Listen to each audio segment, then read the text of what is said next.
Hello everyone, good morning. I am Vikas. Welcome again on our YouTube channel Pharma with Vikas. Friends, हमने पिछले lecture में बात की थी जो अपना सब्जेक्ट था एचएपी, उसमें था एनाटॉमी एंड फिजियोलॉजी, उसकी स्टडी कर ली थी। ठीक है, तो आज हमारा जो सब्जेक्ट है, फिफ्थ वाला सब्जेक्ट है। हमारे 4 सब्जेक्ट कंप्लीट हो चुके हैं, यानी कंप्लीट तो नहीं, उनके एक एक टॉपिक के नोट्स कंप्लीट हो चुके हैं। आज जो हमारा सब्जेक्ट है वो है फार्मा केमिस्ट्री या फार्मास्यूटिकल। ठीक है, उसका एक टॉपिक है एंटीडोट्स। इसके बारे में आज स्टडी करेंगे। ठीक है, इसमें फ्रेंड्स, इससे स्टडी करने से पहले मैं आपको बता देता हूँ इसमें क्या क्या स्टडी करेंगे अपन। तो सबसे पहले फ्रेंड्स देखो, इसमें स्टडी करेंगे अपन इसकी डेफिनेशन। ठीक है, सबसे मेन पॉइंट है इसकी डेफिनेशन स्टडी करेंगे इसकी। देन उसके बाद में इसके जो यूनिवर्सल एंटीडोट्स है उसके बारे में, फिर टाइप ऑफ एंटीडोट्स, यानी कितने प्रकार की ये इसके टाइप है, how many types of antidotes, and फिर साल्ट और कुछ एंटीडोट्स है, एंड देन लास्ट है साइनाइड फीचर। ओके, तो फ्रेंड 3-4 जो चीजें वो इस एंटीडोट में अपन स्टडी करेंगे। ठीक है, तो हम स्टडी और नोट्स बनाने स्टार्ट करते हैं और स्टडी करते हैं इसे। ठीक है, तो फ्रेंड्स आप हेडिंग डालना एंटीडोट्स। ठीक है, अब एंटीडोट्स में क्या लिखोगे, इसकी डेफिनेशन लिखना है एंटीडोट्स की क्या होती है। Antidotes are agent which stop the action of the poison, यानी एंटीडोट्स वो होते हैं जो पॉइजन का एक्शन होता है उसको क्या रिड्यूस कर देते हैं, यानी स्टॉप कर देते हैं उसका एक्शन। ठीक है, फिर लिखना यूनिवर्सल एंटीडोट्स। यूनिवर्सल एंटीडोट्स कितने होते हैं, यूनिवर्सल 3 यूनिवर्सल एंटीडोट्स होते हैं। ठीक है, उनमें से चारकोल, मगा और टेनिक एसिड। ठीक है, और 211 इसका फॉर्मूला हो जाएगा, और इनको क्या बोलते हैं, फिजिकल एंटीडोट्स बोलते हैं तीनों को। ठीक है, और फिर लिखा टाइप ऑफ एंटीडोट्स, यानी एंटीडोट्स के कितने प्रकार होते हैं, इसके 2 प्रकार होते हैं mainly, physical antidotes and chemical antidotes. ठीक है, फिजिकल एंटीडोट्स में लिखना Na-NO2, और जो केमिकल एंटीडोट्स है उसमें लिखना सोडियम थियोसल्फेट। ओके, तो फ्रेंड्स अब इसके बाद में अपन लिखते हैं कुछ एंटीडोट्स देख लेते हैं इसके बाद में। ठीक है, तो फ्रेंड्स आपको क्या लिखना है, साल्ट और एंटीडोट। ठीक है, हेडिंग डालना आप साल्ट और एंटीडोट लिखना है आपको। ठीक है, 20 एंटीडोट्स होते हैं, तो अब 10 तो ये है और 10 और करवाता हूँ। ठीक है, तो देखो पहला कौन सा होगा, पैरासिटामोल, इसमें लिखना एनिस्टिलसिस्टीन, मेथनॉल का एथेनॉल, ब्लाइंडनेस का डाइसल्फिराम, ओपोइड का नैलोक्सोन, मर्करी का आर्सेनिक का डाइमार्कोपोल, ऑर्गेनोफॉस्फोरस का ओबाइडोक्सिन, परलिडोक्सिन एंड एट्रोपिन। फिर लिखना कोकेन का एमीन नाइट्रेट, लेड का लेना कैल्शियम एडिटा। फिर जो 8th वाला है उसका आयरन में लेना डिफेरोक्सामाइन। फिर लिखना आपको कॉपर में लिखना डिपेनिसिलामाइन, एंड लास्ट है हेपेरिन में लिखना प्रोटामाइन सल्फेट। ठीक है, प्रोटामाइन सल्फेट, डिपेनिसिलामाइन सल्फेट। ठीक है, डिपेनिसिलामाइन।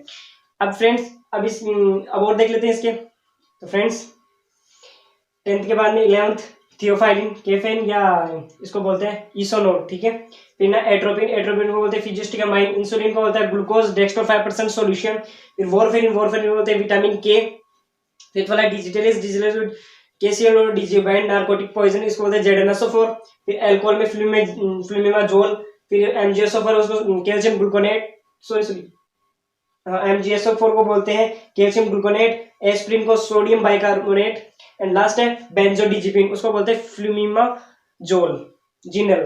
फ्लूमिमाजिनल। ओके, अब चलते हैं अपन साइनाइड पॉइजनिंग। ठीक है, ये एंटीडोट से 20 कंप्लीट हो चुके हैं। अब चलेंगे साइनाइड पॉइजनिंग। ठीक है, तो फ्रेंड्स आप क्या डालोगे, हेडिंग डालना साइनाइड पॉइजनिंग। ठीक है, क्या डालोगे, साइनाइड पॉइजनिंग। इसमें लिखना Na-NO2 प्लस सोडियम थियोसल्फेट। ठीक है, उसके बाद लिखना साइनाइड पॉइजनिंग। लिखना साइनाइड पॉइजन किसके जाए, पहले अपन लेते हैं। ठीक है, तो साइनाइड पॉइजन जाएगा तो किस में जाएगा, माउथ में जाएगा, फिर इसोफेगस, फिर स्टोमच, फिर जाएगा वो स्मॉल इंटेस्टाइन। फिर वो क्या करेगा, रिएक्ट विद फेरिकोन। ठीक है, फेरिशियोन। ठीक है, रिएक्ट विद फेरिशियोन, यहाँ पे मैंने उसकी सिंबल लिख दिया Fe+++ ऑफ साइटोक्रोम ऑक्सीडेज। ठीक है, फिर क्या करेगा, स्टॉप द इलेक्ट्रॉन ट्रांसफर, फिर क्या करेगा, stop cellular respiration, and that उसके बाद में क्या हो जाएगी उसकी डेथ, यानी वो मर जाएगा। ठीक है, ट्रीटमेंट देखो इसका, ट्रीटमेंट ऑफ साइनाइड पॉइजनिंग। तो ट्रीटमेंट क्या होता है, देखो श्रिम साइनाइड होगा, जो श्रिम साइनाइड है ना वो क्या करेगा, stop the poison entering to the cell, यानी वो रोकेगा सेल के अंदर, जो कोशिका के अंदर जो पॉइजन जाएगा उसको वो रोकेगा।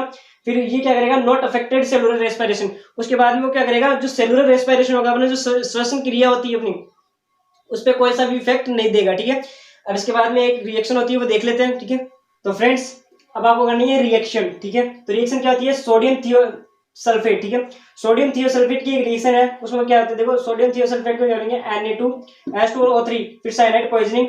फिर ये बस आपको कुछ नहीं करना है, इस रिएक्शन में क्या करना है, ये जो एस है इस एस को बस इसमें डाल दो, ठीक है। ये एस है ना, सॉरी ये जो एस है वो इसके साथ मिला दो, ठीक है। बस एक यहाँ 2 एस है तो एक यहाँ से लो, एक 2 एस है तो इस एस से मिला दो, यानी साइनाइड पॉइजन से साइनाइड से मिला दो, तो एस हो जाएगा और बच्चा जो है ना वो ऐसे कैसे उतार दो, ठीक है।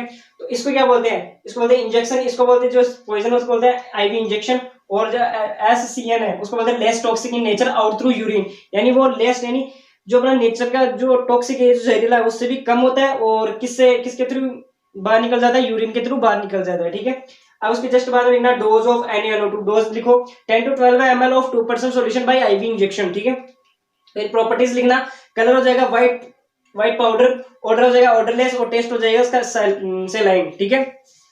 फिर लिख देना storage condition, it should be stored in well close container, where use लिखना it is use in antidote of cyanide poisoning, और it is use in antioxidant, और लास्ट एक यूज और लिख देना इसमें, it is use in laboratory, ठीक है। क्या होता है, it is use in laboratory agent. Okay friends, तो फ्रेंड्स इसी के साथ ये जो अपना एंटीडोट था ये कंप्लीट हो चुका है, ठीक है friends. Thank you friends, thank you for watching, have a nice day.